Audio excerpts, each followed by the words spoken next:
Hello, everyone. This is Lark, And Kimberly.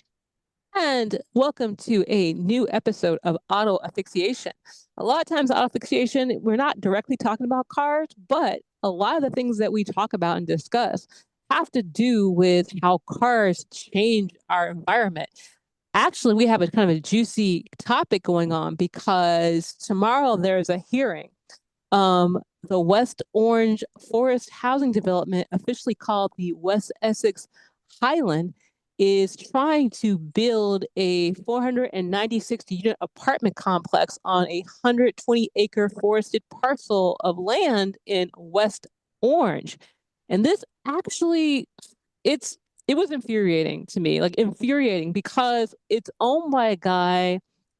Um, he owns the Vikings. He owns the Vikings. So 20 years ago, he wanted to build some housing on top of this forest in West Orange, but they were like, absolutely not. It's a public safety risk. This is from Gothamist. And like now the town is, this is like back in like March, the town is kind of like, oh well, let's think about this new proposal. It's going to even be more development, 500 apartments, but like a lot of that's going to be affordable housing, like 100 affordable housing for low and medium income residents. And so they're kind of like, oh, we've got to do this because we've got, the thing is that because of when we spoke about this, the Mount Laurel housing mandate, which essentially says that the suburbs, which is the white neighborhoods, have to do their fair share of affordable housing. Um, and so essentially, they're like, oh well, we need to do affordable housing. We're going to do it in the forest. Um, I'm just mad. I can't believe this is happening, and why do you think, Kimberly? Like, number one, what do you think about this, and why do you think so much affordable housing ends up on the edge of these established neighborhoods? Well, I mean, I think first and foremost, I think that New Jersey has too few green and forested spaces in our very densely packed state to even consider giving up our last forested area in Essex to a housing development. And I also think that they really like traditionally seem to put affordable housing on the edges of the city limits and communities because those people are generally working class or working poor, and those people are also generally marginalized by race. Yeah, and I think this is the thing that just irritates me because it's like I think about this in regards to, well, I think about the movie Chinatown.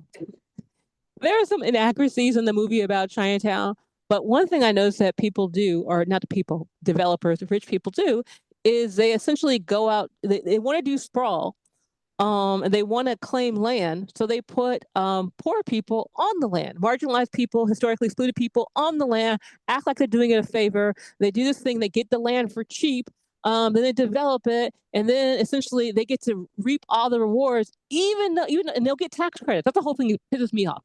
This billionaire, who owns the Minnesota Vikings, is going to get tax credits for essentially forcing us to build, because the thing is that when you build out in the forest and things like that, it's not just you're just not only are you doing harmful things in regards to the environment, you're also making it so we have to build pipes, we have to build electricity, and these are all things that the city is paying for. So it's like, oh, they're going to build out there, but we're going to pay for all this extra stuff. And also too, how are they going to get to work? How are they going to get to school? I mean, this to me is just shocking, but I've seen it so much. It's something that has happened so many times, and it is like, oh, we're doing it to help the people who don't have any money. And this is like, what do we have to say about this? I think that yeah, I think it's really ridiculous to think that affordable housing on the edges of everything is actually affordable because if you don't have transportation, you have to find transportation, you have to get to transportation. The hassle in and of itself is such a stress that like cheap rent doesn't alleviate that stress. you have to also factor transportation into affordable housing costs. You can't, you have to factor in the fact that a lot of people, like myself included, like I've been in this position in the past where I can't afford to finance a car, so I have to buy the best used car that I can. And that used car will inevitably break down, and then it's too expensive for me to fix, and so on and so forth, all to just try to get to work. And here, the average price car right now is $50,000 for a new car. And I think what they're doing now for people who are poor is they are putting them in subprime loans for cars, which Yes. is wild. So at first they were doing subprime loans for houses, but now for people who are poor, they're doing subprime loans for cars. And I noticed that now I forgot what school district is. They're like, oh, we're going to give people free driver's license, not free driving school because we want to help people drive. Because essentially, what they plan on doing, and I think this is in New Jersey. I can't remember if it is New Jersey, but what they want to do is get people who are poor. Well, if we can get them to drive their cars and essentially put them in subprime car loans, then we can like justify putting them out in the middle of nowhere.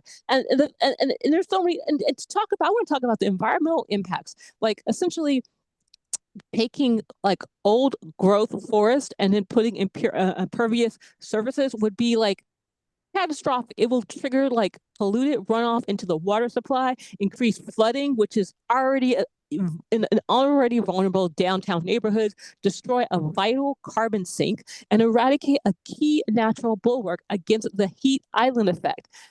This is just, and this is the thing is that in West Essex, the West Orange Environmental Commission, in addition to the South Orange Environmental Commission, because the thing is that this whole idea, like, oh, we're just, well, it's within our borders, so it's no one else's problem. No, it's all of Essex problem.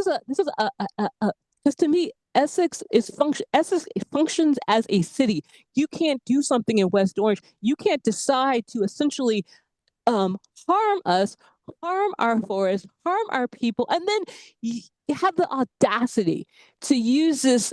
Oh, we're trying to help the underserved. I mean, this is I have a concept that I call sprawlism, and sprawlism is a framework where hierarchical oppression drives environmental degradation and spatial injustice. Under sprawlism, marginalized communities are consistently pushed into peripheral zones, becoming sacrifice areas for pollution and infrastructure. Meanwhile, wealthier communities capture public space and reap financial benefits within the protected political boundaries. That's like my thing. That's a idea that I'm developing, and this is by design. Suburbs, exurbs. This is just it's just, and also too, it's reinforcing segregation. We already have essentially a segregated Essex is segregated. I've never, and here's the thing, I'm from Los Angeles. I'm not saying it's perfect, but I go when I'm walking around in Essex, I feel like I cross the street and it becomes literally a different place.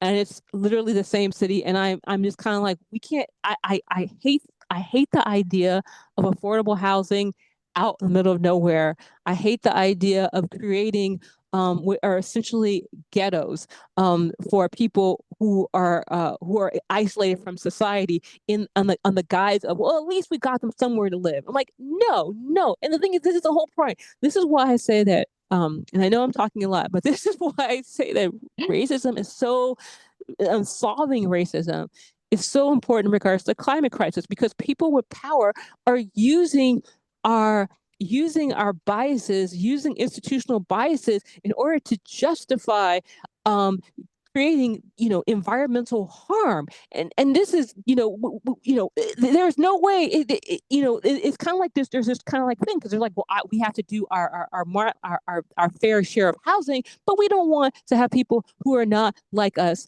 And in regard to like us, mean a different racial group, or who have been racialized. Because I hate that even term racial group, because essentially race is about racialization, and which is a dehumanizing. We don't want people who we don't view as human to live next door to us, but we need to like do this fair share. And this is not in the spirit of the fair share doctrine. I think this is the dishonesty is what's bothering me here.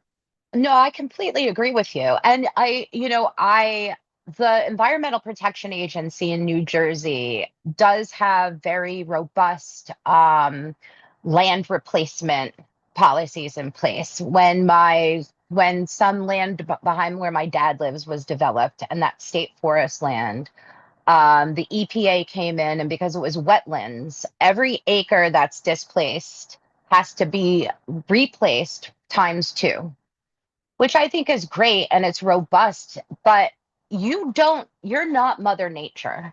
All of the computer models in the world, and our scientists, I'm sure, are very good at modeling and seeing what these things will do and what will happen in 100 years, but we don't really know. We don't really know what's going to happen with the climate, erosion, seasons.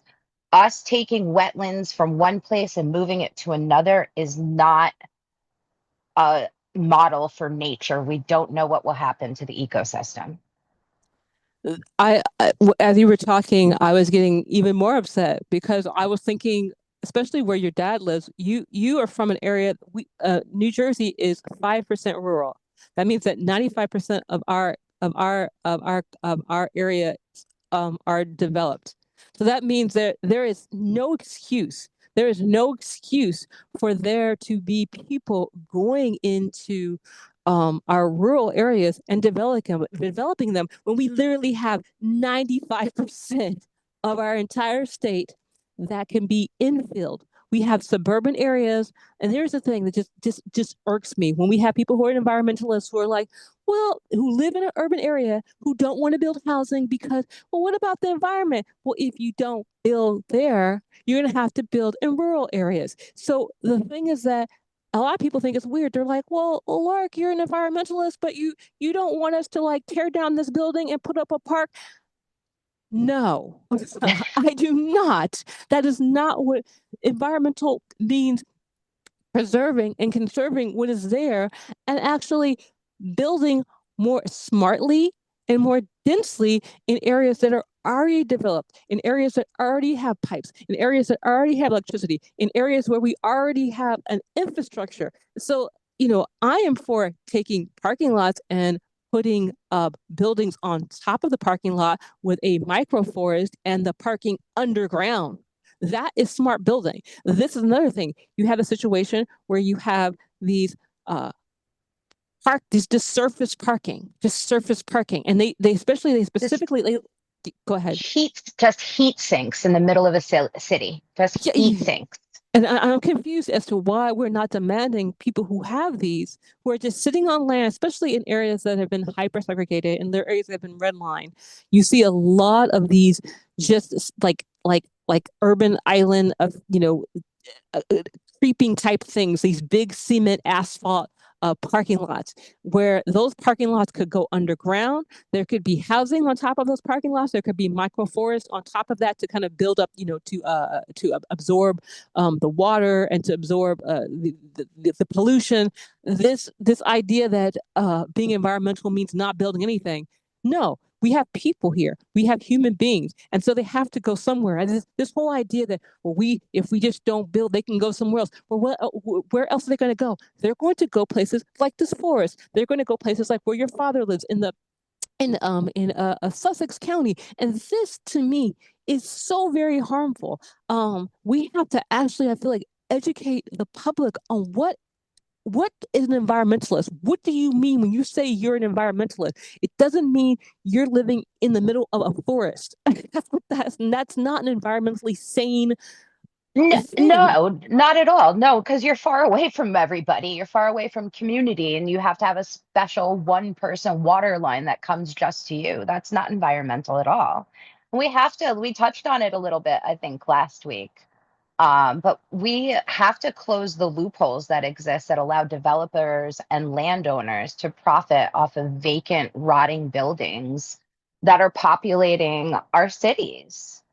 And instead, we turn to these farmlands and green spaces. There are buildings here. They have good bones. They need to be redeveloped and restructured. And we can do that by closing those loopholes.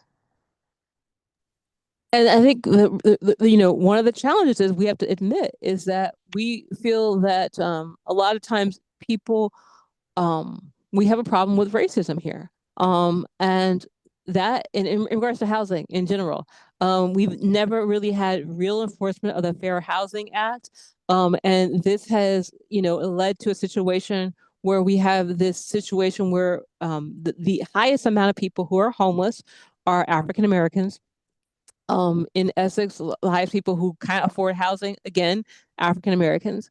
And we want to act like that's something that's not happening. We want to act like it's like this bias has nothing to do with the fact that we are making these horrible policies. It's not, it's not just about the developers. It's also about the fact that we have this antisocial this antisocial way that we move about in our world. And I think this is one of the reasons why I've talked about this with you, Kimberly. Like, I'm so for pro-social methods in regards to, I'm for pro-social methods, radical integration in regards to culture, gender, ages, all of this stuff. Because to me, if we cannot live together, even my graduate thesis was called Closer, which was like, if we can't live together, then we can't develop alternatives so that we can these uh, uh, uh, um, create a climate crisis solutions that are reasonable. I mean, this whole idea, like, even I think in regards to our transportation, the reason our transportation isn't developed in intra New Jersey is because we don't want those people coming over to our neighborhood. I don't want a bike lane. I mean, I want people to admit the reason why we don't have a bike lane on Bloomfield Avenue that goes from Newark to Montclair and to Caldwell is, yes, okay, there are a lot of cars there, but let's not act like race is not a part of that. Let's not act like there are people who are not saying, well, I don't want, quote unquote, those people to be able to access my neighborhood too easily. So I have to make public transit disgusting, slow, inaccessible or I can't have bike lanes because the reason why we have these little cities, these neighborhoods masquerading as cities, is because the entire point of these cities is to segregate the neighborhoods by race and social-economic class, to segregate the school districts, to segregate the community. But that way, Manhattan can continue to play us, because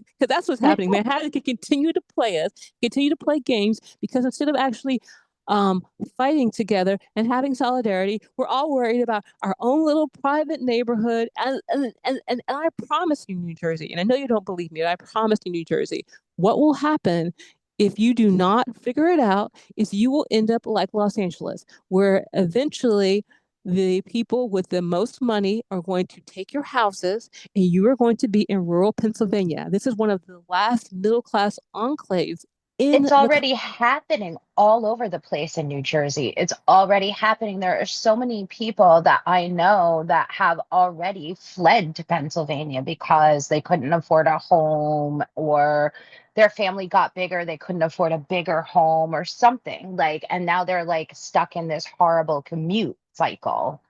It is already happening. So yes, like, New Jersey is far too small for us to be living so separately and so segregated.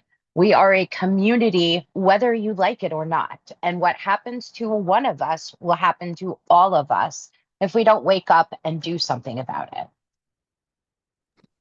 And yes, this is like, I'm sorry, I'm just like going on and on. I'm just like, I feel like, well, this is one of these topics where I'm just kind of like, when I saw this, I was just kind of like, why would you do this? Why, especially when there's so many places to infill in West Orange. There's so many places that you can build housing, affordable housing. I mean, I think about Massachusetts has an affordable housing overlay zone where essentially you can put affordable housing in the downtown in a mixture area. And it's like, and the thing about in this Massachusetts town that has affordable housing overlay is that it's culturally diverse. It's like culturally diverse area, and socioeconomically diverse. I think this is one reason, and I'm going to talk about something kind of, I'm trying to find housing overlay. I was at the Chelsea Hotel eating dinner, eating brunch yesterday. And the thing I loved about it was that the Chelsea restaurant or cafe is in Manhattan. It's kind of like this New York literary historic place. And there's price points for everyone. Essentially, you have like, you have caviar, you have $200 caviar, but you also have a $20 avocado sandwich. So it's literally you have this mixture of everyone, and it makes it such a like a pleasant. And whoever comes in there, if you whether you order the $200 caviar or the $20 avocado toast, you treat the same. Yes, and there are so many places like that that are in Manhattan. When my niece was visiting, I took her to the Terrace Cafe at the MoMA, and it's very much the same. Like it's very fancy feeling. That's why I took her there. It's very fancy to have lunch at the Terrace at the Art Museum. And all of the food is very kind of fancy, but there's something available in every price point. So anybody can go there and anybody can enjoy having a lunch on the terrace looking above, Manhattan, feeling very like classy and putting pinkies out and whatnot. But that's the whole thing. Why people always think that, oh, well, if everyone's not the same, it's going to be boring. And I'm like, everyone being the same is boring. Like in Massachusetts, they have affordable housing. It's called affordable housing overlay. It's a zoning tool that allows for the creation of new housing with significant portion of affordable units. It gives you zoning flexibility, density, and height bonuses. It streamlines approval, deed restrictions. Projects must meet permanent deed restrictions, ensuring that affordable units remain affordable for their entire lifespan. And these are, it's by public transit, it's by jobs, it's by school, it's by culture. I think that's the thing about this forest.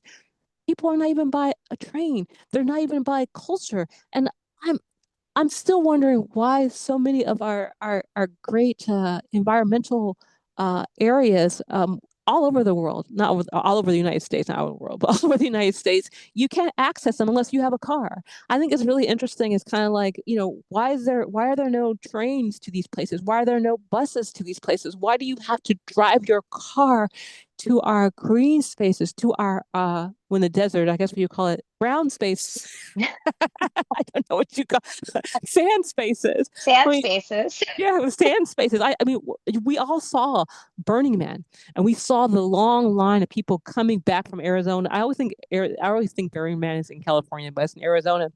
We saw this long line of cars going to and from Arizona, and I know people who do a commute similar to that in Los Angeles. They live in the desert and they do this long commute in.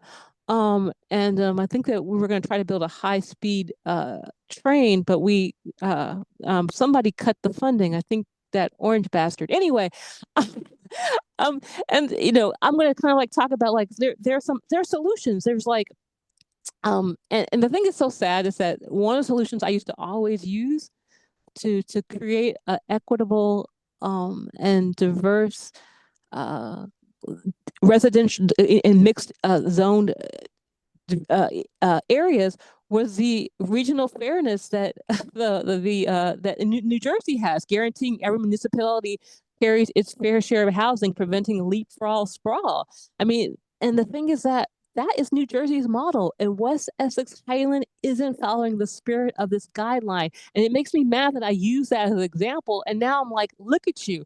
I use this. This is something in New Jersey that I admire, and it's like you're not doing it right. Also, target density, upzone near existing transit and jobs and schools, and mandate an on-site affordable units, had calling, inclusionary zoning, kind of like the affordable housing zoning, like so the overlay zone. But I feel like in a way we need to almost be like Singapore, and enforce some kind of affirmative action. And affirmative action could be historically excluded groups. I know people get really kind of like, oh no, that could be women, that could be Yeah. anybody who's not paid the You, standard wage. you know what I noticed when I was researching for this episode is I noticed when I was looking up like just like generalized, and granted, this is a cursory glance. This isn't like serious hardcore research for our listeners. But I noticed when I was looking at the websites that list the properties that are for rent for affordable housing, I noticed that a lot of them were not only like isolated, but a lot of them are for retirement communities. People oftentimes, like we always talk about like marginalized communities, and we forget often that senior citizens are a growing marginalized community daily. They're always on the outskirts. They're always away from public transportation. They're losing their ability to drive and be independent. They're the ones who we really need to fold into the community and have be close to public transportation, doctors' offices, places to socialize, and things like that. We have a tendency in the United States to push our elders away and kind of forget that they exist unless we want them for something or we're going to visit them for the weekend. And I think that's really sad. Like New Jersey, like Central and South Jersey have vast areas of just retirement communities, 55 and over. Wow, and it's true. I saw a story about this woman who she was 100 years old. She was living in like a uptown, like I forgot, Midtown Manhattan, and she was living her best life. And I was like, that should be everybody. And she's like, I can get around. I don't need to drive. And it's just so, I mean, that's the kind of things that we should be thinking about. That kind of things in places that have plenty of housing. Think about all these empty buildings because people are working from home. We could be building great housing in those buildings. I mean, and we can like, I think, I talk about, abandoning, eliminating mandatory parking minimums to essentially make more growth so you can build bigger projects, but also putting parking underground. We don't have to have these things when we have parking like everywhere. We can have parking underground. We can like build near our public transit. We can also make it easier to build on public land, implement like right of return for community preference programs for like a robust, really like monitored displacement monitoring. I mean, we never enforce any of this stuff. No, and that's, like money, unfortunately, money talks. And I think that's what the problem here is with West Orange is that somebody with a lot of money has an idea, and they can kind of swing that money around and they can make the NIMBYs very happy by putting those people over there away. And that also opens up tracts of land that now have had electricity, water, sewage going to it for big box stores and all other kinds of land development that we see pop up all over in New Jersey. That is frankly ugly. It's disgusting. Exactly. And I'm gonna end with this, and I know you're gonna do a PSA, but I want you to know that the family who's doing this, who owns the Minnesota Vikings, is Ziggy Wilf. I think it's important for us to say his name so that people know exactly who it is. His spokesperson is Sandy Crisafulli. And I'm just very much like, this is not okay. And I'm gonna be a little statist and be like, are you even from New Jersey, owner of the Minnesota Vikings? Like, I don't think they are. I mean, we had the same problem in LA. Like somebody who owned some kind of the Walton family wanted to build a Walmart by my house. We actually stopped it. We were one of the few places that were able to stop the Walmart from being built. that's But awesome. yeah, it was like a real win. But with that, I know that you had something that you wanted to share with our listeners. I did. I have a special message for our listeners. As you guys know, I am your friendly neighborhood nurse. If you haven't been paying attention, read, or heard through the grapevine, our public health systems are under attack and it's fracturing in front of our very eyes. I'm imploring you as a healthcare professional to please get you and your loved ones' vaccines updated. We are quite likely to lose COVID vaccine access, and we might be losing RSV and MMR access. MMR is the vaccine that covers measles, mumps, and rubella. This is not hyperbole or fear mongering. There is a public health threat growing daily with the breakdown of our public safety net, and measles cases are rapidly rising. Even if you had measles in the past, which a lot of people have, if you're over a certain age group, you've had measles in the past, it is recommended that you have a simple conversation with your healthcare provider and have your blood work done to have your titers drawn. This is a blood work panel that will tell you if you're still immune to common preventable childhood diseases that are preventable with vaccine boosters. This is very important because, as we know, measles cases are rising even in New Jersey. Anti-vaccine sentiment is rising, and quackery has unfortunately taken over our public health facilities, and we must do all that we can to protect ourselves and others. And the simplest thing that we can do is get vaccinated. I love all of you, even our haters. Yeah, and please take that message very seriously. Especially I don't know about you, but if you got your people's like my mom's like a hippie and she's wonderful, but we need to like make sure that all of our little friends um who are who are kind of like, well, Jake, he has got a point. We need to make sure they get vaccinated. So if you're like me and got like parents that are different. Please give them a call, give them a jingle, drive them down I'm not sorry. Make them take the train Take the to train. to your health provider. And with that, please subscribe and share this with your friends and family and even foes. Yes, especially your foes. Especially your foes. Exactly. Especially them. So you guys have a great rest of your day. Thank you.